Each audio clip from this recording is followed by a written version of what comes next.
గౌరవనీయులైన శాసన పరిషత్తు చైర్మన్ గారు, గౌరవనీయులైన శాసనసభ స్పీకర్ గారు, గౌరవనీయులైన ముఖ్యమంత్రి గారు, గౌరవనీయులైన మంత్రిమండలి సభ్యులు, గౌరవనీయులైన శాసన పరిషత్తు శాసనసభ సభ్యులను, శ్రమించే తత్వంగల శాంతి కాములకైన యావత్ తెలంగాణ ప్రజానికాన్ని ఈ బడ్జెట్ సమావేశానికి నేను సాదరంగా ఆహ్వానిస్తున్నాను.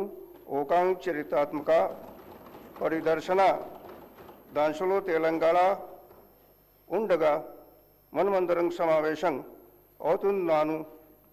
ప్రభుత్వం కేవలం పరిపాలన మాత్రమే కాకుండా ఒక భవిష్యత్తును రూపొందిస్తుందని, ఇందులో ప్రతి పౌరుడు పురోగతిలో భాగస్వామిగా ఉంటారు.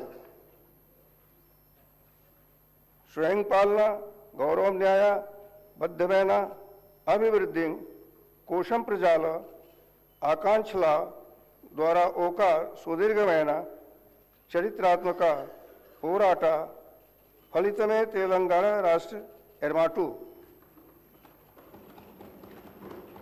రాష్ట్ర అవతరణకు చేసిన త్యాగాలు, విశ్వాసాలను గౌరవిస్తూ ప్రజాపాలన స్ఫూర్తి ద్వారా మార్గదర్శకం పొందుతూ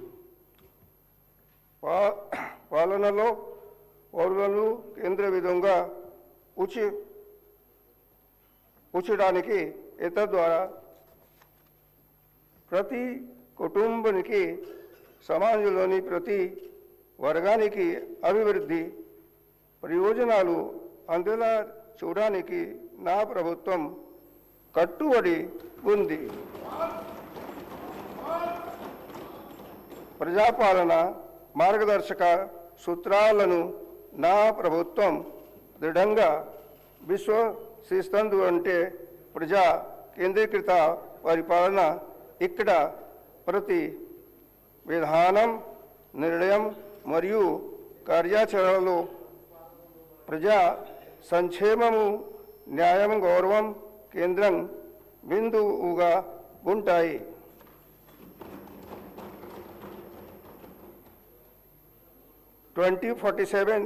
తెలంగాణ రైజింగ్ దిశగా మనము అడుగులు వేస్తున్నాం. సమ్మిళిత వృద్ధి తోకతో ప్రపంచ దిక్సూచిగా మన రాష్ట్రం నిలుస్తుంది అనేది ఈ విజన్. గత సంవత్సర కాలంలో సాహసోపేతమైన సంస్కరణలు, సంక్షేమ పథకాలు అందరికీ అందేలా మనం పటిష్టమైన పునాదులను వేశాం. ఈరోజు ఈ ప్రయోజనాలను సంఘటితం చేసి అందరికీ గౌరవప్రదమైన విశ్వస్తు సమృద్ధి దిశగా మనలను నడిపించే ఒక రోడ్ మ్యాప్ను నేను మీకు అందిస్తున్నాను. माननीय सदस्यगण, जैसे जैसे हम भारत की स्वतंत्रता के शताब्दी वर्ष की ओर बढ़ रहे हैं, सरकार ने महत्वाकांक्षी तेलंगाना राइजिंग विजन 2047 दस्तावेज प्रस्तुत किया है। यह दस्तावेज भारत सरकार के विकसित भारत 2047 विजन के अनुरूप और नीति आयोग के साथ साथ हैदराबाद के प्रतिष्ठित संस्थानों इंडियन स्कूल ऑफ बिजनेस और नालसार विश्वविद्यालय के परामर्श से तैयार किया गया है। हम अब धीमी प्रगति से आगे बढ़कर तीव्र आर्थिक विस्तार की ओर बढ़ रहे हैं। अपनी वर्तमान आर्थिक मजबूती की ठोस नींव पर खड़े होकर हमने एक परिवर्तनकारी लक्ष्य निर्धारित किया है। साल 2047 तक तेलंगाना को 3 ट्रिलियन डॉलर की व्यवस्था बनाना, जिनका अंतरिम लक्ष्य 2034 तक 1 ट्रिलियन डॉलर तक पहुंचना है। भारत की अर्थव्यवस्था निरंतर प्रगति का प्रदर्शन कर रही है, जहां राष्ट्रीय विकास दर 8%, महंगाई दर 1.72% अनुमानित है और राष्ट्रीय प्रति व्यक्ति आय में भी लगातार सुधार देखा जा रहा है। इस संदर्भ में तेलंगाना की अर्थव्यवस्था अत्यंत सुदृढ़ और लचीली बनी हुई है। वर्ष 2025-26 के लिए राज्य का सकल राज्य घरेलू उत्पाद 17.82 लाख करोड़ रुपए है, जो 10.7% की प्रभावशाली विकास दर को दर्शाता है। भारत की कुल जीडीपी में तेलंगाना का योगदान 4.99% है। हमारे राज्य की प्रति व्यक्ति आय 4,18,931 रुपये तक पहुंच गई है। साथ ही सरकार ने कीमतों में स्थिरता बनाए रखी है, जिसके परिणाम स्वरूप मुद्रास्फीति को 0.2% के न्यूनतम स्तर पर नियंत्रित किया गया है। पिछले 2 वर्षों के दौरान मेरी सरकार ने राज्य की अर्थव्यवस्था को सुदृढ़ करने के लिए कई केंद्रित और ठोस कदम उठाए हैं। बेहतर सिंचाई सहायता और किसान केंद्रित पहलों के माध्यम से कृषि उत्पादकता में उल्लेखनीय सुधार हुआ है।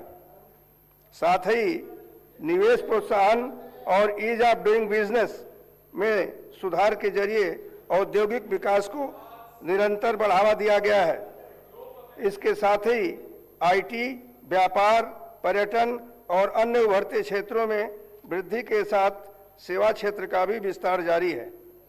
विभिन्न क्षेत्रों में किए गए इन समन्वित प्रयासों ने राज्य की मजबूत और निरंतर आर्थिक प्रगति में महत्वपूर्ण योगदान दिया है।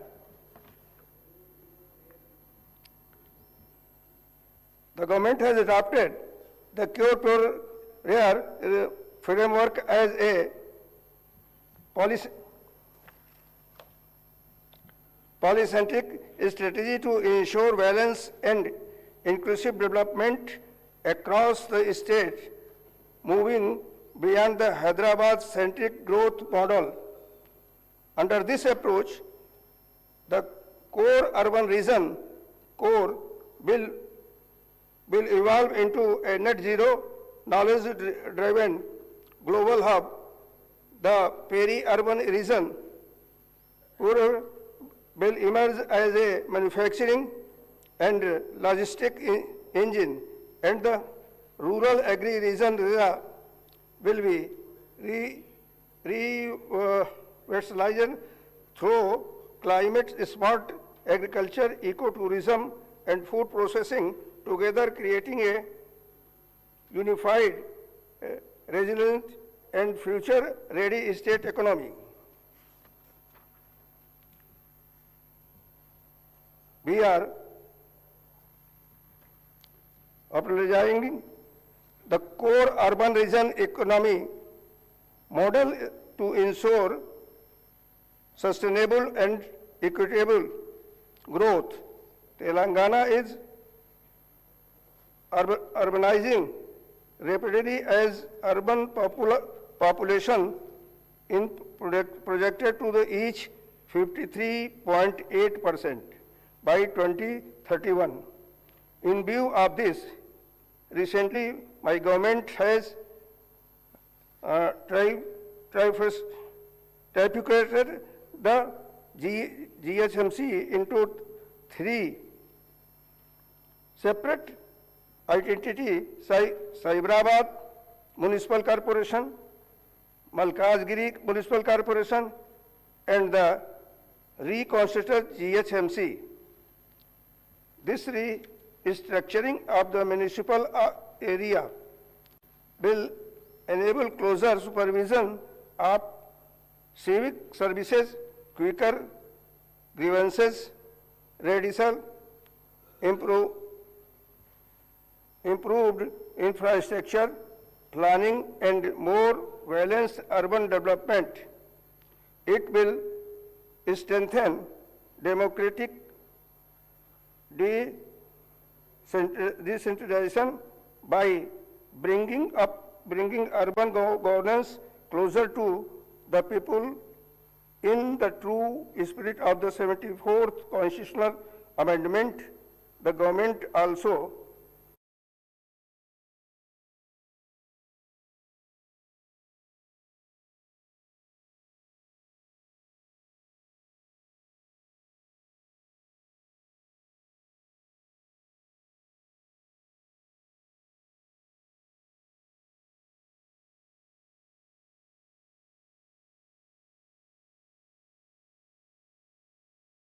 framework including HMWSSB and HYDRA.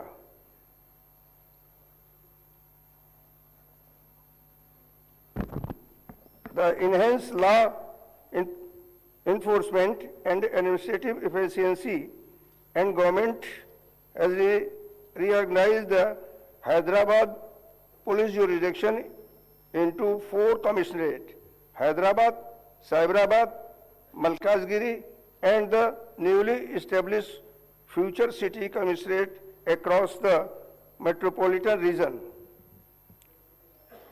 कियोर क्षेत्र को प्रदूषणकारी उद्योगों से मुक्त करने के लिए सरकार ने HILT नीति के तहत प्रदूषण फैलाने वाले उद्योगों को ORR के बाहर स्थानांतरित करने का निर्णय लिया है। सरकार ने इलेक्ट्रिक वाहनों को अपनाने को प्रोत्साहित करने का निर्णय लिया है और इलेक्ट्रिक वाहनों को लाइफ टैक्स से छूट देने का आदेश जारी किए हैं। इसकी शुरुआत के तौर पर सरकार कियोर क्षेत्र में एकल उपयोग प्लास्टिक के उपयोग पर प्रतिबंध लगाने की योजना बना रही है। हैदराबाद झीलों और चट्टानों का शहर है और सरकार मुख्य शहरी क्षेत्र की सभी झीलों और तालाबों के कायाकल्प के लिए प्रतिबद्ध है। नवनिर्मित हाइड्रा ने 1045 एकड़ से अधिक सार्वजनिक भूमि और जल निकायों को अतिक्रमण मुक्त कराया है, जिसमें लगभग 60,000 करोड़ रुपए मूल्य की शहरी संपत्तियों को सुरक्षित किया गया है। बतुकम्मा, कुंटा, नल्ला चेरू और बामरुक उदुद्दीन दौला झीलों को हाल ही में मुक्त करा करके उनका पुनरुद्धार किया गया है। ये सभी मुक्त कराए गए तालाब विकास केंद्रों के रूप में उभरेंगे, जो एक फलते फूलते झील अर्थव्यवस्था लेक इकोनॉमी को बढ़ावा देंगे और महिलाओं को अस्थायी आजीविका के अवसरों के माध्यम से सशक्त बनाएंगे। The government is revitalizing Hyderabad ecological corridor through the 55-kilometer Mushi riverfront transformation project extending from the Usman Sagar and Himayat Sagar reservoir to Gandhi Sarovar. Phase 1 of the project is currently under implementation as part of Mushi rejuvenation. Godavari Phase 2 and 3 projects are already sanctioned and work in brisk progress. This project will provide 2.5 TMC water for Musi rejuvenation by linking Usman Sagar and Himayat Sagar, and 300 MGD drinking water to Kiyoor area. As a part of Musi rejuvenation, by 45 STP are operational and 39 STP are under construction. The treated water will be supplied to a data center, landscaping of ORR, other industrial use and construction industry. The government is undertaking the prestigious Gandhi Sarovar project